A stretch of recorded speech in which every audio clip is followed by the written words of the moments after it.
Hello, good morning, नमस्कार and सत श्री अकाल मेरे भाइयों। कैसे हो आप लोग? आप सबको आकाश राजपूत की तरफ से नमस्कार। तो आज का जो टॉपिक है सर, वो टॉपिक है मेरे पास बिहार, बेरोजगारी और बर्बादी। बिहार, बेरोजगार और बर्बादी। एक चीज़ आप देख लो सर कि पूरे इंडिया में जो बिहार की 60% से ज़्यादा की आबादी है वो बिहार से बाहर दूसरे दूसरे राज्यों में रहती है। ये बात सब जानते हैं। अब मैं आपको जो मेन मुद्दे की बात है वो जो मैं बताने के लिए आया हूँ वो बताता हूँ आपको सर। जब लॉकडाउन हुआ तो हर जगह से पूरे देश में सबसे ज़्यादा अगर किसी राज्य का आदमी परेशान या अपने गांव अपने घर जाने के लिए उतावला हुआ और जल्दी मचाई तो वो बिहार के लोग थे। ये सब आप लोग जानते हैं। आपको सोशल मीडिया पर हमेशा देखने के लिए ऐसा थीम, ऐसा प्रोजेक्ट मिल रहा था जो बिहार से जुड़ा हुआ था। पैदल मजदूर बिहार से दिखाए जा रहे थे। ये साबित किया जा रहा था कि बिहार में सबसे ज़्यादा मजदूर हैं। चलो मैं इस चीज़ को एक्सेप्ट कर लेता हूँ सर कि बिहार में सबसे ज़्यादा मजदूर है, सबसे ज़्यादा पलायन की भूमि बिहार है और बिहार के लोग बाहर जाके ही अपना जीवन चला पाते हैं, अपने ऊपर आत्मनिर्भर है ही नहीं। जबकि हमारे पीएम श्री मोदी जी ने बोला है कि आत्मनिर्भर बनना है। शायद वो आत्मनिर्भर बनने के लिए ही वापस जा रहे थे, ऐसा भी हो सकता है। Think positive. लेकिन मैं थोड़ा नेगेटिव बातें करने वाला हूँ, थोड़ा ट्रैक से हट के सिक्के का दूसरा पहलू लेके आता हूँ। मैं सिक्के का दूसरा पहलू लेके आया हूँ। एक बात बताओ सर, बिहार की स्थिति क्या है ये आप सब जानते हो, किसी से छुपा हुआ नहीं है। सब जानते हैं कि स्वास्थ्य व्यवस्था वहाँ पे कैसी है, सब जानते हैं वहाँ पे रास्तों का रोड मैप कैसा है, वहाँ पे आम जनजीवन के लिए क्या ग्राफ तैयार किया हुआ है, वो सब जानते हैं। किसी को बताने की मुझे कोई आवश्यकता है नहीं। फिर भी मैं सर आपको एक चीज़ जो सिक्के का दूसरा पहलू होता है वो बताने के लिए आया हूँ। वो इस पर्पज़ से कि बिहार के लोगों ने जल्दी मचाई अपने गांव जाने के लिए। फिर उन्हें वहां जाके होम क्वारंटाइन के नाम पे कहीं स्कूलों में, कॉलेजों में उन्हें रखा गया। क्वारंटाइन करके 14 दिन बाद उन्हें छोड़ा जा रहा है। अभी भी चल रहा है ये सब। लेकिन एक बार सोचो सर, थोड़ा अलग ट्रैक से जा करके, कि जो ये बिहार के लोग वापस जा रहे हैं इनको क्या वहाँ पर रोजगार मिलेगा? क्या गवर्नमेंट ने ऐसी व्यवस्था कर रखी है कि अब इनको दूसरे राज्य में जाना नहीं पड़ेगा? नहीं सर, उन्हें फिर जाना पड़ेगा और वो फिर कहीं ना कहीं दूसरे राज्यों में जाके नौकरी करेंगे। कॉमन सी बात है। लेकिन जो समझने वाली बात है वो ये है कि अगर बिहार के लोग थोड़ा सब्र दिखाते, जहाँ पे थे वहीं पे रहते, तो बाकी बिहार को बचाया जा सकता था। जो नॉर्मल गांव के लोग हैं, जो कभी शहर जाना नहीं चाहे या कभी गए भी नहीं, कभी अपने राज्य के अलावा दूसरे राज्य से कोई उम्मीद भी नहीं रखी कि मेरे को ये ऐसा हो जाएगा, अपनी मिट्टी को खोद के वहाँ से अनाज पैदा किया और अपने बिहार के साथ साथ दूसरे राज्यों का भी पेट भरा, क्योंकि किसान ही पेट भरता है पूरी दुनिया का। ये बात आप लोग भी मानते होंगे। वहाँ पे कुछ भी व्यवस्था वैसी नहीं है। लेकिन कुछ लोग जो गए हैं, अगर सपोज करो इनमें से अगर 2% को भी ये महामारी हुआ तो उसका इफेक्ट क्या होगा पता है आपको? गवर्नमेंट संभाल नहीं पाएगी वहाँ की, पूरा बिहार बीमार हो सकता है।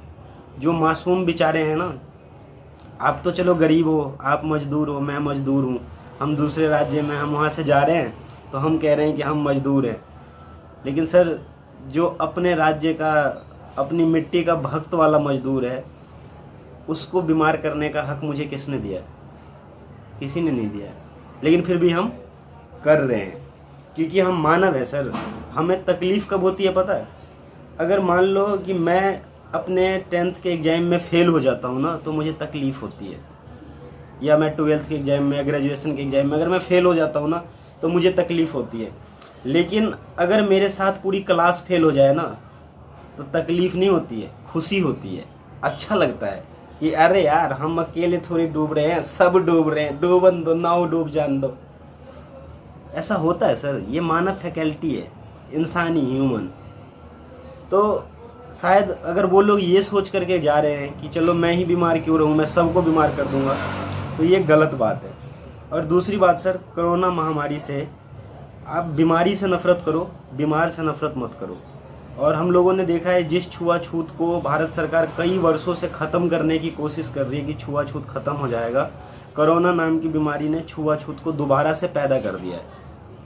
आज के टाइम में जो आपके साथ वाले हैं वो भी आपसे मिलने से डरते हैं, आपसे बात नहीं करना चाहते, वो दूर रहते। चलो अच्छी बात है सर, आप फिजिकल डिस्टेंस बना के रखो, और ज़रूरी भी है बना के रखना, क्योंकि जब पता ही ना हो कि जंग लड़ने के लिए हथियार कौन सा इस्तेमाल करना है, तो भलाई इसमें है कि बैठ करके पहले जंग देख लो। उसके बाद लड़ने जाओ। तो टॉपिक सर जो था मेरा, वो टॉपिक अभी भी वही है कि जो लोग अभी भी बिहार जाने की कोशिश कर रहे हैं, मैं उनसे ये कहना चाहता हूँ कि आप कहाँ जा रहे हो सर, मत जाओ। जहाँ हो वहाँ रहो, क्योंकि आप जहाँ पे अभी हो वहाँ पे आपको सुविधाएं बेहतर लगी है, व्यवस्था बेहतर लगी है, इसीलिए तो आप वहाँ पे हो। नहीं तो आप अपने बिहार में नहीं थे होते। और अगर सारी व्यवस्था बिहार में पहले थी तो आप यहाँ आए क्यों? कॉमन सी बात है। अगर आप आए हो तो थोड़ा सब्र रख लो, कुछ नहीं जाएगा, थोड़ा सब्र करो और रहो आराम से, देखो क्या होता है, ठीक है। और अपने चक्कर में किसी और को बीमार मत करो सर, सरकार को भी परेशान मत करो। दूसरा मुद्दा था सर कि लोग किसी भी मुद्दे पे सीएम पीएम या मंत्री लोगों को गाली देने लग जाते हैं। ये वीडियो मैंने कुछ दिन से काफ़ी देखा है कि लोग गाली दे रहे हैं, अशब्द जो होते हैं ना, उन शब्दों का प्रयोग कर रहे हैं। लेकिन सर एक बात बताओ, सोच के देखो इस बात को कि ये भारत इंडिया कहती है कि मैं सीएम चुनता हूँ, मैं पीएम चुनता हूँ।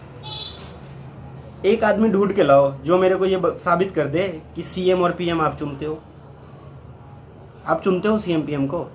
नहीं सर, आप नहीं चुनते हो। आप चुनते हो किसे पता है? आप चुनते हो अपने लोकल लीडर विधायक को, एमएलए को, ठीक है। वो चुनता है सीएम और पीएम को। तो आपको अगर कोई तकलीफ होती है ना, तो सब में पहले आपका हक बनता है कि आप अपने विधायक एमएलए से ये बोलो, उनसे कहो कि भाई साहब हमारे साथ ऐसा हो रहा है, आप क्या कर रहे हो, हमने आपको सपोर्ट किया है। वो अगर सच्चा है और वो आपने अच्छे आदमी को चुना है तो वो आपकी बात आगे लेके जाएगा और बाकायदा तरीके से लेके जाएगा और तरीकाबद्ध तरीके से काम करवाएगा।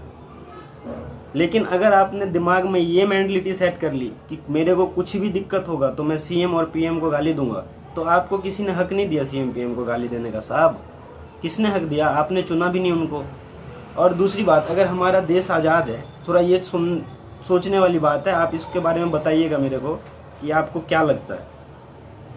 जब हमारा देश आज़ाद है और सीएम पीएम चुनने का मेरे को अधिकार ही नहीं है, तो मैं किसे चुनता हूँ? सीएम पीएम अगर विधायक को ही सेलेक्ट करना है तो हमें कैसे बोला जाता है कि हम चुन रहे हैं? नहीं चुन रहे ना। करना ये है सर अब कि आप लोग एक डिमांड करो, एक कंसल्टेंसी लो में ऐड करवाओ और उनसे बोलो कि भाई साहब, जब विधायक और राष्ट्रपति हम नहीं चुन सकते हैं, मतलब जो भी बड़े पोस्ट पे उसको हम नहीं चुन सकते हैं, तो हम कहाँ से आज़ाद हैं? हमारी कहाँ चल रही है? तो हम विधायक भी चुनेंगे और सीएम पीएम भी अब हम चुनेंगे। और जब आप खुद चुनना चालू कर दोगे तब आप गाली देना, अच्छा लगेगा सुनने में भी और आपको गाली देने में भी। लेकिन ये फालतू की बातें अच्छी नहीं लगती।